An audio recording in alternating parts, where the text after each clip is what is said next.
João capítulo 3, verso 19. O texto está projetado. Quero convidar você para ler comigo esse versículo da palavra do nosso Deus. Leamos. O julgamento é este, que a luz veio ao mundo e os homens amaram as trevas do que a luz, porque as suas obras eram más. Oremos. Querido Deus, fala ao nosso coração por meio da Tua palavra nesse momento. Ilumina as nossas mentes, guia-nos, Deus, para que possamos ser nutridos pelo Senhor. É em nome de Jesus que oramos. Amém. Meus queridos, nós estamos sob ameaça constante. A todo momento, uma luz amarela ou até vermelha nos sinaliza que algum problema está por vir ou está chegando. A pandemia foi um sinal global, né? Nós tivemos que acender as nossas luzes de emergência, luz vermelha, diante de uma situação que nos ameaçou e nos apavorou de tal forma que eu acho que nós nem nos recuperamos ainda. Aliás, eu quero já fazer um convite para você que é casado. Nós vamos ter um encontro de casais dia 20 de maio com o Dr. Roberto Ailmer, que vai falar exatamente sobre isso, né? Como chegamos do outro lado, como estamos agora como casais, depois de um período tão tumultuado. Mas a todo momento nós estamos aí sofrendo ameaças, ou é de um vírus. Antigamente era só do vírus, da pandemia, mas agora a gente descobriu que tem dengue. O mosquito da dengue está aí. Nós temos ameaças de assalto, ameaças de instabilidade emocional, física, econômica. Nós somos ameaçados por estresse, por ansiedade, por depressão, por insônia, por pânico, por burnout. Nós somos ameaçados por questões da nossa saúde física. E essa semana, crianças e adolescentes foram ameaçados com a possibilidade de um massacre organizado no dia 20 de abril, na última quinta-feira. As crianças estavam em polvorosa, com medo, e não só as crianças, mas os pais também. Seguranças se espalharam pelas escolas do Brasil, porque saiu a notícia de que iria acontecer um massacre, as coisas iam complicar nas escolas. Os pequeninos, as crianças ficaram com medo desse negócio, porque a ideia do pânico foi exatamente espalhar entre elas, entre os adolescentes, de que isso iria acontecer.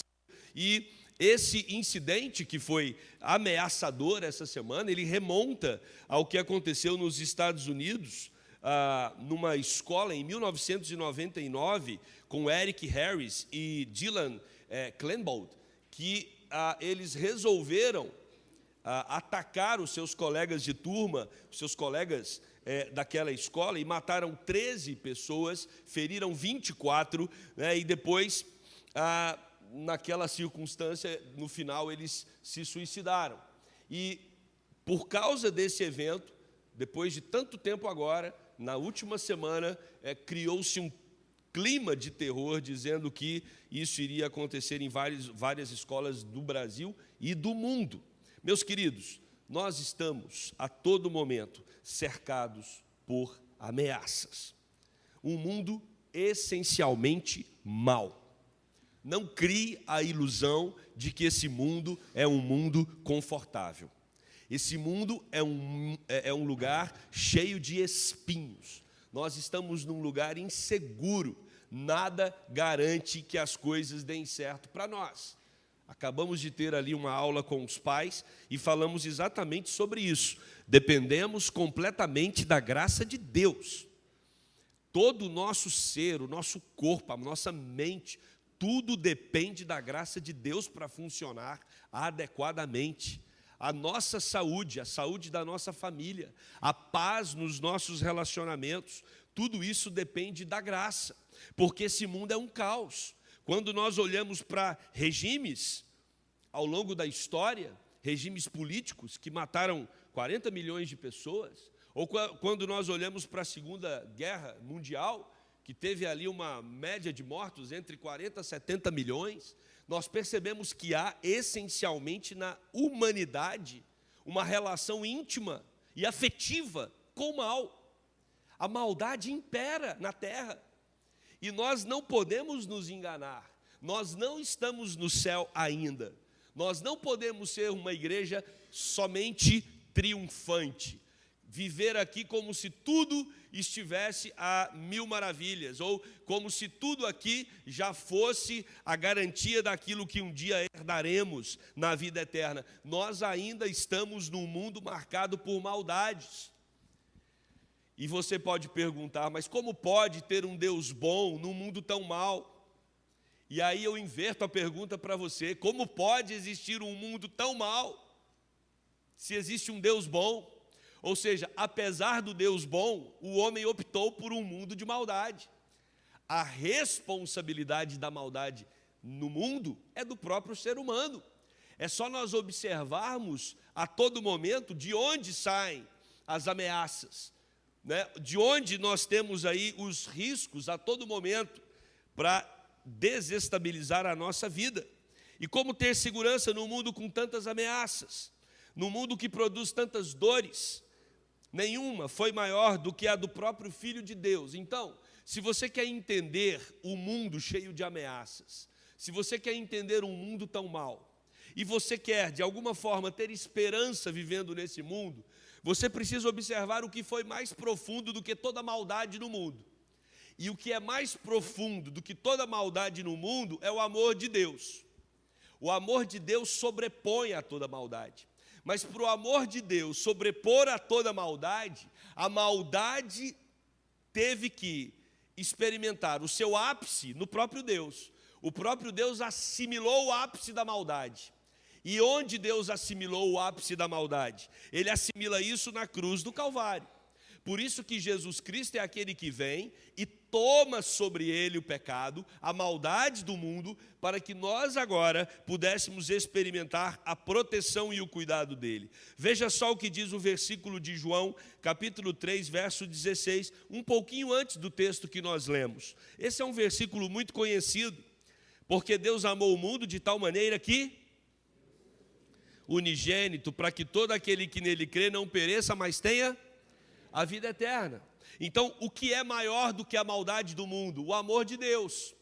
Só o amor de Deus é capaz de reverter a situação. Meus queridos, Deus tem transformado a vida de muitos homens maus. E olha, uma vez que o indivíduo é mau, e ele experimenta a fé em Cristo Jesus, ele também experimenta uma transformação profunda no seu coração. A morte de Jesus na cruz, ela foi trágica em si mesmo, porque a cruz era um lugar de maldição e desprezo. Maldição para o judeu, desprezo para o romano. A cruz também revela de maneira trágica o propósito para o qual Jesus morreu nela. Qual foi o propósito? Propósito de expiação. Jesus não morreu na cruz por culpa dele. Ele não está indo ali ser punido por algo que ele fez. Jesus está indo para a cruz ser punido por algo que eu e você fizemos. Então, é como se o inocente, é o inocente pagando pelo culpado. Imagine a figura de um estuprador diante do tribunal. E ali o juiz diz para aquele homem: você se arrependeu? Arrependi. Então eu vou te dar uma passagem para viver no Havaí.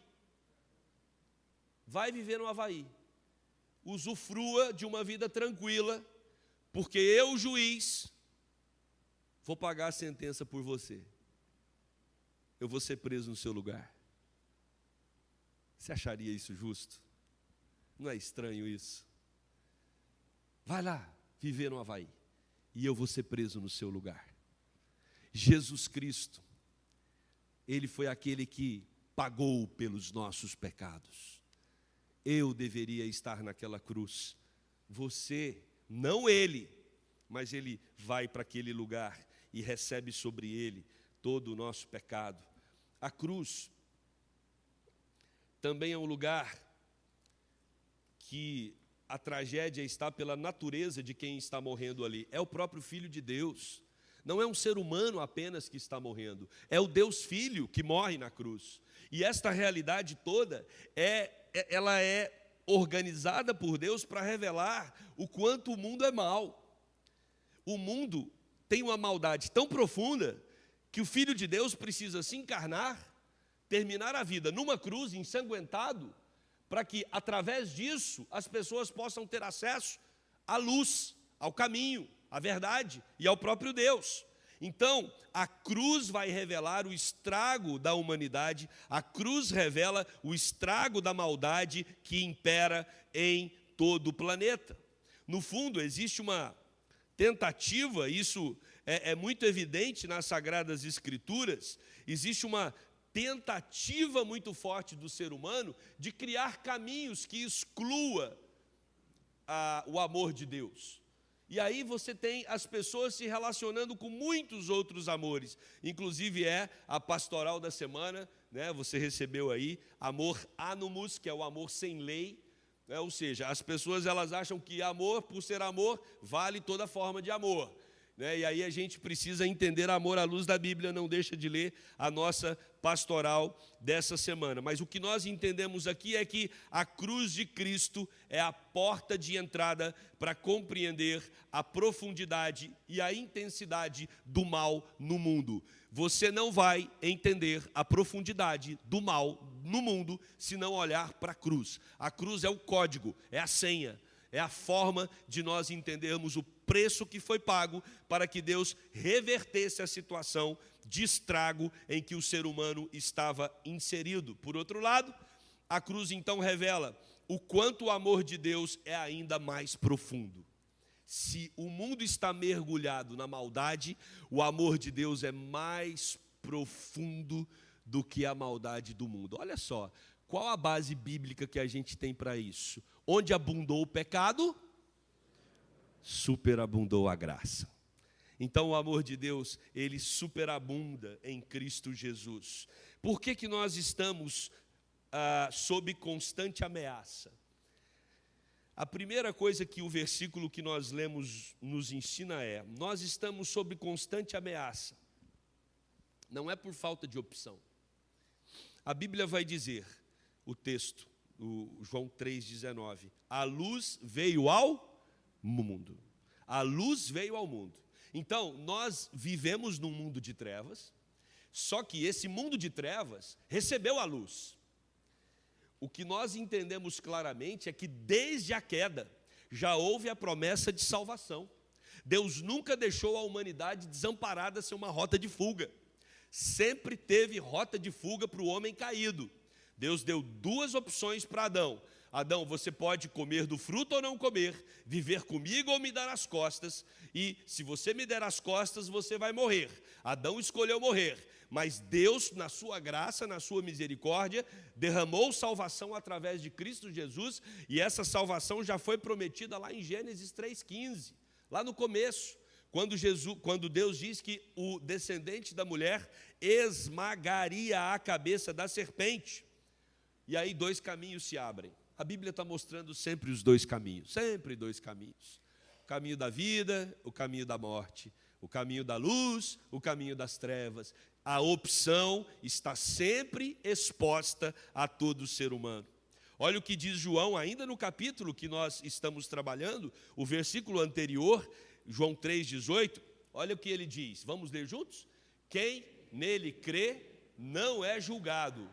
O que não crê já está julgado, porquanto não crê no nome do unigênito Filho de Deus. Quem crê não é julgado. Quem não crê já está julgado. Dois caminhos estão postos diante de nós. E talvez você entrou aqui hoje na igreja e você não sabe em qual caminho você está. O convite de Deus para você hoje é: creia no Senhor Jesus. O caminho de luz está posto para você. Jesus diz: eu sou a luz do mundo. Quem andar em mim jamais estará nas trevas. Jesus diz: eu sou o caminho, a verdade, a vida. Jesus é a esperança para aqueles que vivem num mundo marcado por tantas ameaças. E é isso que as Sagradas Escrituras vêm nos dizer. Você que está nos acompanhando de casa, talvez você ainda não encontrou com esse Jesus, e por isso você se sente constantemente ameaçado, com medo das coisas ruins que te cercam. E aí nós aprendemos que Jesus Cristo está sempre pronto para entrar nos corações daqueles que ainda não o conhecem. Olha o que diz João, capítulo 5, verso 24. em verdade vos digo, quem ouve a minha palavra e crê naquele que me enviou, tem a vida eterna, não entra em juízo, mas passou da morte para a vida. Essa é a nossa palavra de esperança, essa é a palavra do reino de Deus, palavra de vida, palavra de transformação. E isso acontece, meus queridos, comigo, com você, que já creu em Jesus, mas com tantas outras pessoas aí fora, que viviam no mundo das trevas. Pessoas condenadas na prisão que se arrependeram e experimentaram a transformação no nome de Jesus. Mães que perderam os seus filhos em diversas situações e que um dia se depararam com Jesus e encontraram nele o consolo para a dor dos seus corações. Jovens deprimidos que foram tratados por Deus através da fé em Cristo Jesus e se recuperaram das suas depressões. Enfermos que muitas vezes não conseguem encontrar saída para a sua questão física, mas que também se deparam com a salvação em Cristo Jesus. Enfim, meus amados, a todo momento, homens, mulheres, adultos, crianças estão dobrando-se diante de Jesus e acessando o reino da luz. O reino está aí diante de nós. Basta crer em Jesus, e todo aquele que crer no seu nome vai encontrar a esperança e a vida que só Ele tem para oferecer. Mas o texto diz mais. Se alguém ignora Cristo, eu não quero esse reino de luz, eu quero viver a minha vida, só lhe resta as densas trevas. E aí a segunda parte do versículo: a luz veio ao mundo, mas os homens amaram mais as trevas. Os homens amaram mais as trevas. Isso começou quando? Isso começou a partir dos últimos 10 anos? Ou será que foi a partir dos últimos 50 anos? Nós temos uma tendência de afirmar que o mundo está piorando, não temos? Ou não? É só impressão minha. A gente fala, mas o mundo piorou muito. É que você já esqueceu o tanto que era ruim, né? O mundo, gente, nunca foi bom. Vocês vão ouvir esse pastor falando isso aqui sempre. Porque nós não podemos achar que o mundo está piorando. Porque só piora o que já foi bom um dia. E o mundo só foi bom antes da queda. Depois da queda, eu vou provar, está na Bíblia. Gênesis 6,5. Vamos ler juntos aqui, ó. Gênesis 6,5, assim que for projetado. Aí. Vamos lá? Viu o Senhor que a maldade do homem se havia multiplicado na terra e que era continuamente mal todo o desígnio do seu coração. Isso em Gênesis 6,5. Isso logo depois da criação, da queda.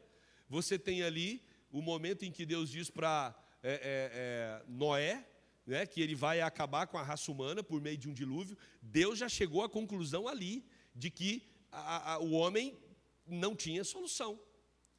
Ele exterminou a raça, com a raça, salvando apenas uma família. Então nós estamos num mundo que ele é inviável desde a queda. Desde a queda. E agora, nós estamos diante de um texto em que Jesus está falando, os homens amaram mais as trevas. Não, isso não é uma questão de hoje. Não é um problema que nós temos há 10 anos. Isso vem desde sempre. As pessoas optam pelos caminhos que são contrários ao caminho de luz. Então, todo movimento contra Deus, ele inicia nos primeiros pais, lá em Gênesis, e ele continua, ele perpetua por toda a humanidade e por todas as gerações, até chegar aos dias de hoje. Olha o que diz o Salmo 14, verso 1, que também vai expressar com muita clareza esse pensamento. Diz o insensato no seu coração, não há Deus. Corrompem-se e praticam a abominação, já não há quem faça o bem. Deixa esse texto aí um pouquinho, porque tem algumas questões gramaticais que valem a pena a gente ressaltar. Diz o insensato no seu coração, não há Deus. É novo dizer que não há Deus? Não é novo. Nós estamos vivendo um momento muito importante da história, com o desenvolvimento do ateísmo e do agnosticismo, tá? tanto no Brasil como nos Estados Unidos e na Europa, principalmente, você percebe uma curva crescente de jovens professando que não creem na existência de Deus, que não creem que existe um ser superior. Olha só, nós estamos no Salmo 14:1. Diz o insensato no seu coração: não há Deus. E qual é a consequência de uma afirmação da inexistência de Deus? Corrompem-se e praticam a abominação. Já não há quem faça o bem. É a consequência natural. E por que é a consequência natural? Pode tirar, obrigado. A consequência natural é que, uma vez que você não tem Deus, uma vez que você afirma a inexistência de Deus, você não tem que prestar conta mais. Não tem uma lei superior que estabelece para você padrões. Cada um cria o seu próprio padrão. E quando cada um cria o seu próprio padrão, o que nós temos diante de nós, meus irmãos? Nós temos o caos, nós temos as trevas, nós temos ameaças de morte, nós temos coisas horríveis que estão acontecendo no nosso tempo, porque simplesmente as pessoas resolveram viver como se Deus não existisse. Mas Deus existe. Deus existe. E o texto vai dizer que aqueles que optam pelo caminho das trevas, eles serão condenados. Por isso que o texto começa dizendo: esta é a condenação. Esta é a condenação, o julgamento. A luz veio ao mundo, mas os homens amaram mais as trevas, os homens optaram pelas trevas. Foi uma decisão humana. Nós não queremos Jesus, nós não queremos Deus, nós não queremos essa realidade espiritual. Nós temos condições de construir um mundo melhor.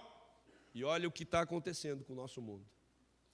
Surrupiado, arrebentado, completamente inseguro. O nosso mundo é um mundo instável. A pandemia nos deu a oportunidade de perceber isso em grande escala, mas em escalas menores, nós estamos cientes de que vivemos num lugar ameaçador. E aí, meus queridos, no fundo existe uma tentativa de excluir Deus de toda a sua criação. Isso começou com a serpente, quando ela diz para Eva e para o próprio Adão: sereis como Deus. Ah, que vontade a gente tem de ter o controle. Se os homens amaram mais as trevas, se os homens deram as costas para Deus, isso que eu acho muito interessante. Nós temos uma construção do inferno muito pessimista, muito medieval. A Igreja Católica com o diabinho lá e o chifrinho, o tridente. Aquilo ali, esse desenho, esquece ele, apaga ele, risca ele da sua memória.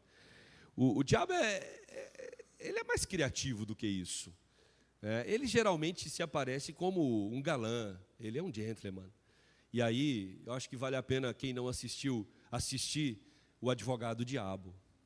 É um filme que vai mostrar para você que ele tem estratégias mais inteligentes para manter as pessoas cativas.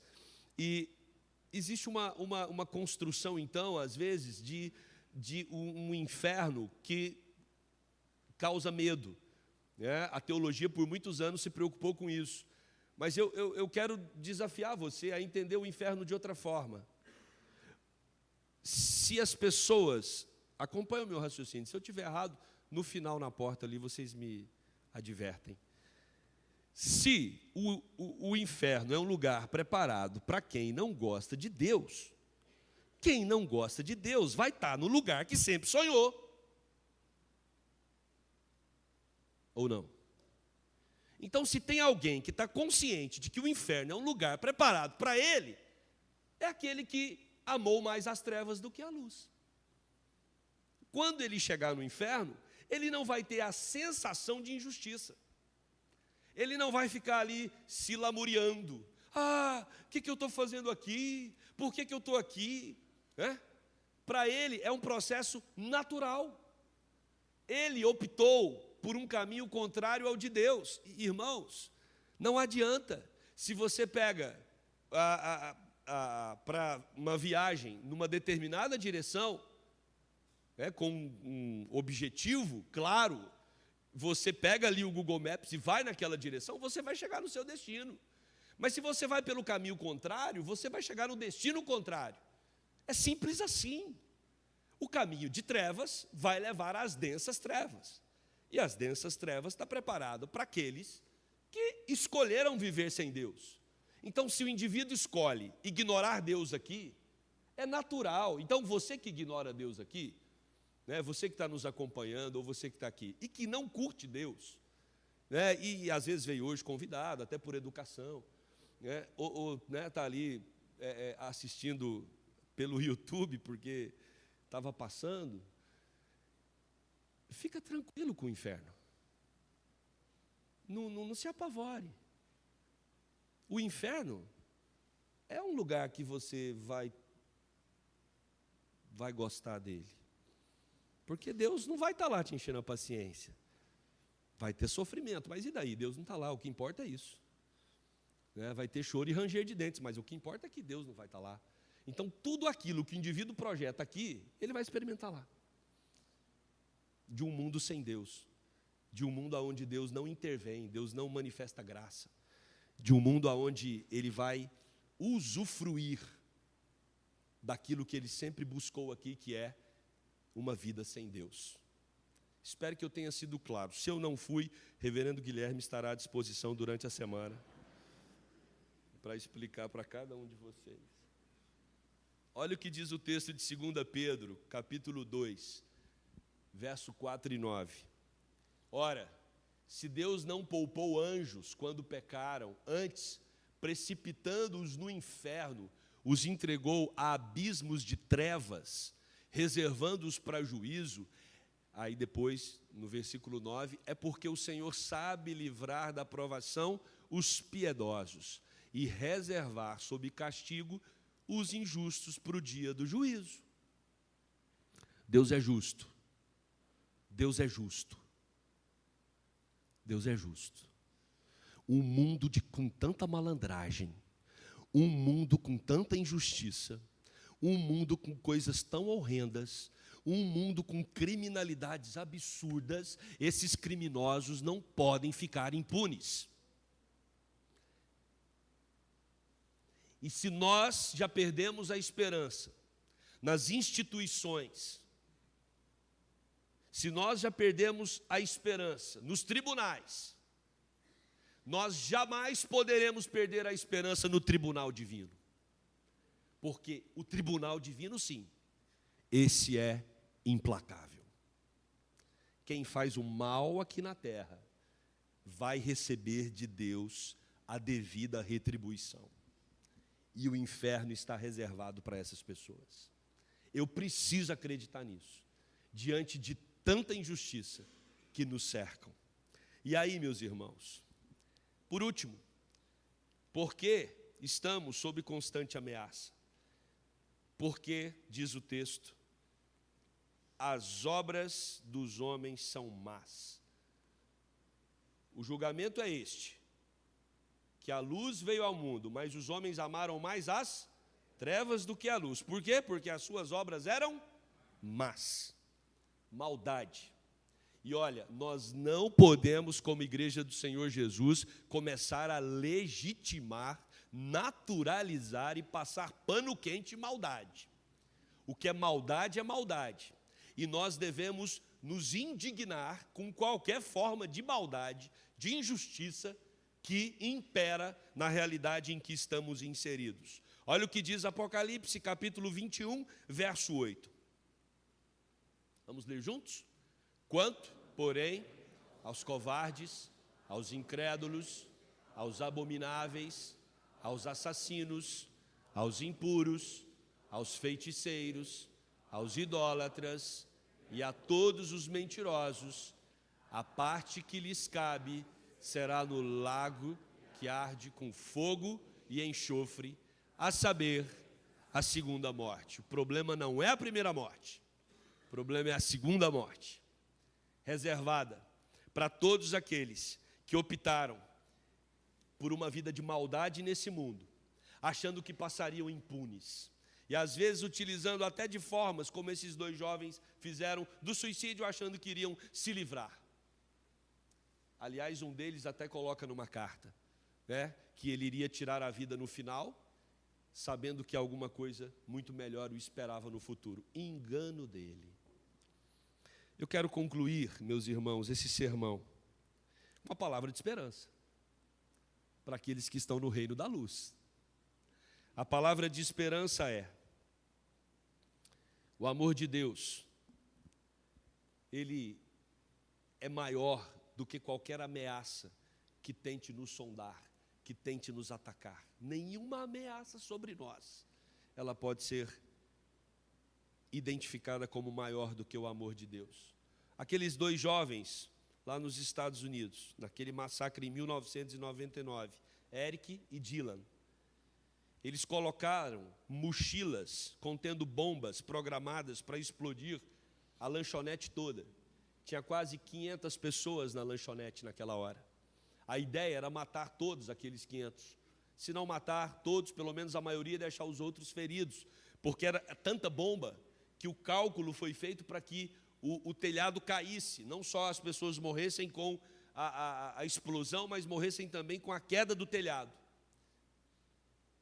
Esse massacre, que morreram 13, era para morrer quase 500, ou mais de 500. Só que as bombas falharam. Sabe qual é o nome disso? Apesar de vivermos num mundo que nos ameaça o tempo todo, a graça de Deus ainda se manifesta. Deus desativa muitas bombas. Deus está sempre com a sua misericórdia, nos livrando de atentados como esse, ou talvez como outros tantos, que às vezes nós nem temos consciência desses livramentos.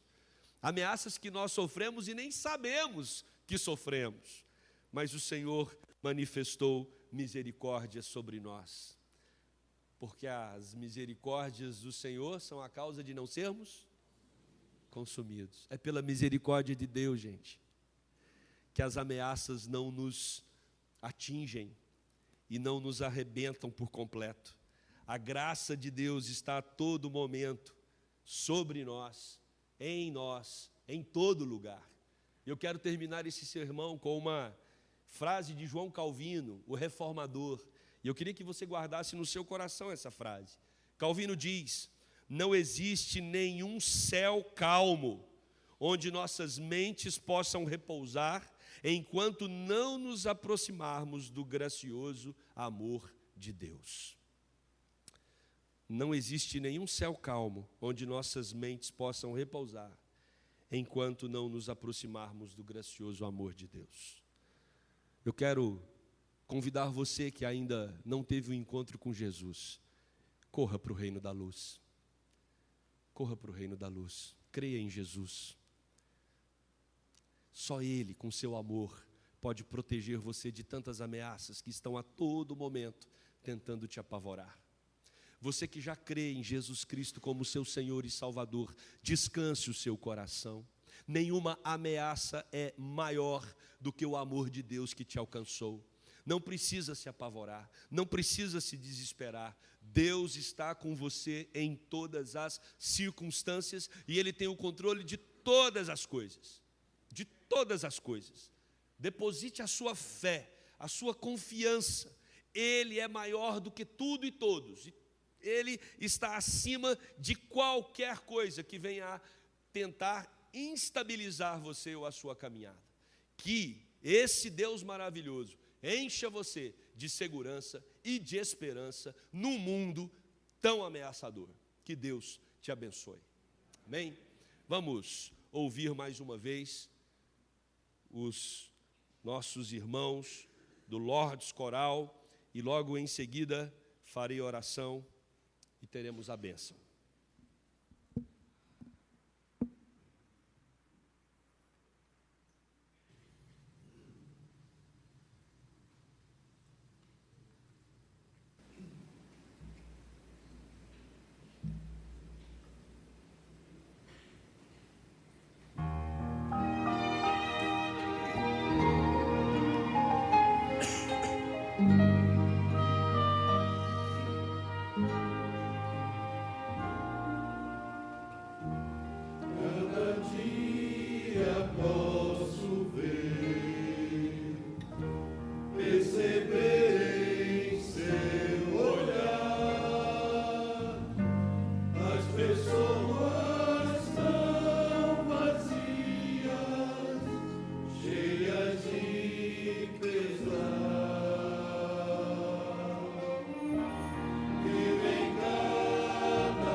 A palavra de Deus para o seu coração hoje é: busquem a Jesus.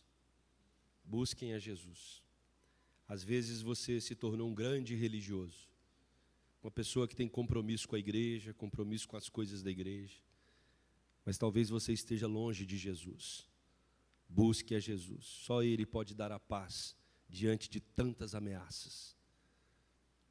Querido Deus, nós louvamos o Teu nome pelo Teu grande amor, amor profundo, verdadeiro, revelado em Cristo Jesus na cruz do Calvário por nós. Obrigado, Deus, porque é na certeza desse amor que a gente tem segurança diante de ameaças que se avolumam diante de nós. Obrigado, Deus, obrigado pelo Teu grande amor, porque nele nós podemos descansar os nossos corações. Nele nós temos a certeza de que o Senhor não nos desampara em momento algum. E por isso, ninguém pode nos tocar, nada pode nos acontecer sem a Tua permissão. Dá-nos essa consciência, Deus, de que estamos guardados, protegidos e amparados pela poderosa mão do Senhor. Essa é a oração que nós fazemos, no nome de Jesus Cristo, nosso único Senhor e Salvador. Amém.